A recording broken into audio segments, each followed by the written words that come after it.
नमस्कार दोस्तों, मैं डॉक्टर महेश आपको बहुत बहुत स्वागत करता हूं मेरे इस वीडियो पे। दोस्तों आज हम बात करेंगे माइग्रेन यानी कि सर दर्द के बारे में। दोस्तों माइग्रेन या सर दर्द जिसको होता है उसी को पता चलता है कितना दर्द उसको महसूस होता है उस टाइम पे। और मैं आपको कुछ होम्योपैथी मेडिसिन भी बताऊंगा जिसको कंटिन्यू करने से आपका जो माइग्रेन है वो पूरी तरह से ठीक हो जाएगा। ज़्यादातर सर दर्द या माइग्रेन पीछे के साइड से सामने आ सकता है या तो फिर सामने के साइड से पीछे जा सकता है, या तो सर के किसी भी हिस्से में दर्द हो सकता है, सर के ऊपर भी दर्द हो सकता है, सर के सामने भी दर्द हो सकता है। तो पूरे सर में कहीं भी दर्द हो सकता है और पूरे सर दर्द हो सकता है। आपको दर्द आपको ऐसा महसूस होगा जैसे आपके सर में इलेक्ट्रिक दौड़ रहा है, इस टाइप का फीलिंग भी हो सकता है। कभी कभी आपको थ्रोबिंग जैसा पेन सर के अंदर आ सकता है, जैसे कोई नर्व होता है, आप उसके ऊपर हाथ रखोगे वो नर्व ऐसे ऐसे होता रहता है, तो सर के अंदर भी पेन पूरे ऐसे ऐसे होता रहेगा, तो इसको हम थ्रोबिंग पेन कहते हैं। माइग्रेन का जो सर दर्द होता है वो 2 आवर्स से लेकर 48 आवर्स तक या तो कभी कभी 72 आवर्स तक भी ये दर्द पेशेंट पे दिखाई देता है। दोस्तों माइग्रेन का ज़्यादातर कॉजेज जो होता है, जैसे कि आप बहुत ज़्यादा स्ट्रेस ले रहे हो, बहुत ज़्यादा टेंशन में आप हो, किसी भी वजह से हो सकता है, या तो ऑफिस के काम से हो सकता है, कोई फैमिली मैटर से भी हो सकता है, किसी भी तरह का अगर आपको मेंटल स्ट्रेस बहुत ज़्यादा है, बहुत ज़्यादा टेंशन आपके लाइफ में है, तो आपको माइग्रेन आने का बहुत ज़्यादा चांसेस रहता है। दोस्तों इसका और एक कॉज देखा जाता है स्मेल। कोई भी चीज़ों का स्मेल से आपको माइग्रेन आ सकता है, जैसे कोई फूलों का महक से आपको आ सकता है, कोई परफ्यूम का सेंट से भी आपको माइग्रेन आ सकता है, या तो बहुत ज़्यादा दुर्गंध कोई ड्रेन या नाली का गंध से भी आपको माइग्रेन आ सकता है। कभी कभी माइग्रेन जेनेटिक भी होता है, जैसे कि आपको मदर को है, आपको फादर को है, या तो फैमिली में किसी को भी है माइग्रेन, तो भी आपके अंदर ये माइग्रेन जेनेटिक के हिसाब से आ सकता है। आप काफ़ी देर तक अगर भूखा हो, मतलब सुबह से बहुत देर तक कुछ खाया नहीं, तो भी आपको माइग्रेन का अटैक आ सकता है। माइग्रेन का जो पेन है वो किसी भी एज में आ सकता है, ज़्यादातर टीन एजेस में भी होता है, और 25, 26, 27 साल के लड़कियों को भी माइग्रेन का पेन आ सकता है, और ओल्ड एजेस में भी माइग्रेन का पेन आपको हो सकता है।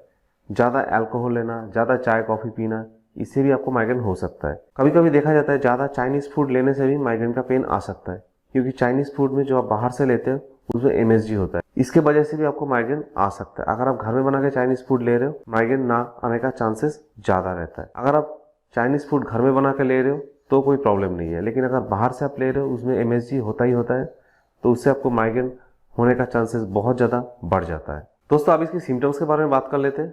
इसका जो सिम्टम्स दिखाई देता है, ज़्यादातर दिखाई देता है सिर में बहुत ज़्यादा दर्द है, सामने से लेकर पीछे तक दर्द हो सकता है, या दोनों साइड दर्द हो सकता है, और कभी कभी देखा जाता है लेफ्ट साइड में ज़्यादा दर्द, राइट साइड में कम, या तो राइट साइड में ज़्यादा, लेफ्ट साइड में कम, या तो पूरे सर में किसी भी हिस्से में आपको दर्द हो सकता है। और दर्द ऐसा होगा जैसे आपके सर के अंदर कोई इलेक्ट्रिक दौड़ रहा है, इस टाइप का दर्द भी हो सकता है। और जैसे कि मैंने पहले भी बताया, थ्रोबिंग पेन, नाप जैसे ऐसे ऐसे होता है, उस टाइप का पेन भी आपको हो सकता है। कभी कभी आपका जो पेन है आंखों के नीचे से स्टार्ट होगा और धीरे धीरे ऊपर जाना स्टार्ट होगा। और माइग्रेन के पेन के साथ साथ पेशेंट को वॉमिटिंग भी आ सकता है। अगर पेशेंट को वॉमिटिंग आ रहा है और वॉमिटिंग कर लेता है, उससे उसको थोड़ा रिलीफ मिल जाता है। लाइट से, साउंड से पेशेंट को बहुत ज़्यादा इरिटेशन हो सकता है। किसी भी तरह का लाइट उसके आंखों में पड़े तो माइग्रेन का जो पेन है वो बढ़ जाता है, वो सहन नहीं कर पाता। किसी भी तरह का साउंड, किसी भी तरह का सॉन्ग्स वो बिल्कुल सहन नहीं कर पाता है। तो उस वजह से माइग्रेन का पेशेंट अकेले में रहना चाहता है, और अंधेरे रूम पे जहाँ पे साउंड लेस हो उस रूम पे रहना पसंद करते हैं। कभी कभी माइग्रेन की वजह से पेशेंट को ब्लर विजन भी हो सकता है, जैसे कि कोई भी चीज़ पेशेंट के सामने है तो उसको धुंधला देखना स्टार्ट करेगा। तो ये भी एक बहुत बड़ा सिम्टम्स होता है माइग्रेन के केसेस में। जिनको ब्लड प्रेशर कम है या तो डायबिटीज़ पेशेंट है, उनको भी माइग्रेन आ सकता है। कभी कभी ऐसा देखा जाता है माइग्रेन स्टार्ट होने से पहले 1-2 दिन पहले आपका मूड में चेंजेस दिखाई देता है, जैसे आप छोटी छोटी बातों पे गुस्सा करने लगते हो, छोटी छोटी चीज़ों पे आप इरिटेशन हो जाते हो, ज़्यादा बात करना आपको पसंद नहीं है, ज़्यादा साउंड आपको पसंद नहीं आता। कभी कभी ये चीज़ें माइग्रेन स्टार्ट होने का 30 मिनट्स या 1 आवर पहले भी दिखाई देता है। आपको हर चीज़ से इरिटेशन होता है, और धीरे धीरे आंखों के नीचे से आपको पेन स्टार्ट होता है और धीरे धीरे ऊपर जाता है, और आधे या 1 घंटे बाद पूरा माइग्रेन स्टार्ट हो जाता है, आपके सर में बहुत ज़्यादा दर्द शुरू हो जाता है। तो चलिए होम्योपैथी मेडिसिन के बारे में बात कर लेते हैं। हमारा पहला मेडिसिन है बेलेडोना 200। बेलेडोना 200 माइग्रेन का हर पेशेंट को लेना चाहिए, चाहे वो किसी भी टाइप का माइग्रेन हो। खास करके अगर आपको राइट साइड में पेन हो रहा है और माइग्रेन के साथ साथ आपको वॉमिटिंग भी आ रहा है और थ्रोबिंग पेन जैसा आपको सर के अंदर हो रहा है, तो आपके लिए बेलेडोना 200 बहुत अच्छा मेडिसिन रहेगा। बेलेडोना 200 मेडिसिन को आप दिन में 4 बार कंटिन्यू कीजिए। 2-2 ड्रॉप थोड़े पानी के साथ ले सकते हैं या तो डायरेक्ट आप टांग पे ले सकते हैं। बेलेडोना लेते ही आपका जो माइग्रेन का पेन है 1 या 2 घंटे में आराम लगना स्टार्ट हो जाएगा और इसको कुछ दिन कंटिन्यू करने के बाद आपका जो माइग्रेन का पेन है वो पूरी तरह से ठीक हो जाएगा। हमारा नेक्स्ट मेडिसिन है नक्स वोमिका 200। नक्स वोमिका 200 अगर आपको बाहर के खाना खाने से माइग्रेन का पेन स्टार्ट हो रहा है तो नक्स वोमिका आपके लिए बहुत अच्छा मेडिसिन रहेगा। अगर आपका डाइजेस्टिव सिस्टम ठीक नहीं है, उसके वजह से आपको माइग्रेन का पेन आ रहा है, तो भी आपको नक्स वोमिका बहुत अच्छा काम करेगा और माइग्रेन के जो प्रॉब्लम है वो धीरे धीरे आपका सॉल्व करता रहेगा। तो बेलेडोना और नक्स वोमिका हर पेशेंट को लेना चाहिए ताकि आपका डाइजेस्टिव सिस्टम भी ठीक हो और आपका माइग्रेन का जो पेन है वो भी धीरे धीरे ठीक हो जाए। हमारा नेक्स्ट मेडिसिन है नेट्राम्यूर 30। नेट्राम्यूर 30 आपको उस केसेस में बहुत अच्छा रहेगा जहाँ पे आप सुबह उठे और आपको सर दर्द होना स्टार्ट हो गया, मीन्स आपको माइग्रेन का पेन आना स्टार्ट हो गया और इसके साथ साथ आपका जो आँखों के ऊपर से पेन स्टार्ट होगा और धीरे धीरे ऊपर तक जाएगा और सिर के अंदर थ्रोबिंग पेन होना स्टार्ट हो जाएगा।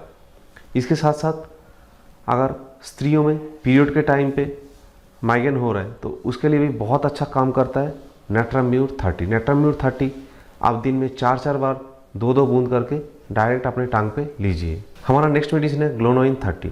ग्लोनाइन 30 बहुत अच्छा उस केसेस में काम करता है जहाँ पे आपका सर दर्द सुबह शुरू होता है और शाम को जाके ख़त्म होता है। मतलब जैसे ही सूरज उठा उस टाइम पे आपको सर दर्द शुरू हो गया और शाम होते होते जब सूरज डूब रहा है उस टाइम पे आपको सर दर्द धीरे धीरे कम होना स्टार्ट हो गया।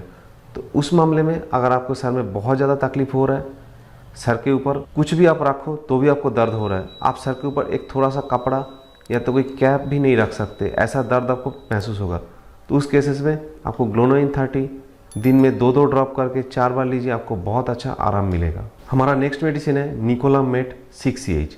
निकोलामेट 6H मैंने बहुत सारे पेशेंट को दिया है और मैंने इसका बहुत अच्छा रिजल्ट देखा हुआ है।